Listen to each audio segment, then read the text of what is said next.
নি না সুদ খাও না হারাম খাও। ওটাকে বলতে হয় মুসলমান না বলে মুনাফা। আচ্ছা আচ্ছা ওইসব খান। হ্যাঁ না, আমি বলছিলাম এই 1050 টাকা হয় তোকে কি দেখে টাকা দেবো? আমাকে দেখে তোর কি আছে? সোনা। তোর সোনা আছে? না, আমার কাছে নেই, আমার বলবো না। ও আচ্ছা আচ্ছা আচ্ছা।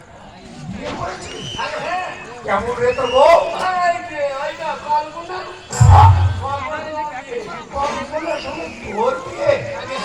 হায় হায় হায় হায় হায় রে, ওর বাবার উচিত হয়নি তোর সঙ্গে বিয়ে দেওয়া। ওর বাবার উচিত ছিল তোর সঙ্গে বিয়ে দেওয়ার আগে গলায় কল ছিঁড়ে মেয়েটাকে নদীর জলে ডুবিয়ে মেরে ফেলে দেওয়া।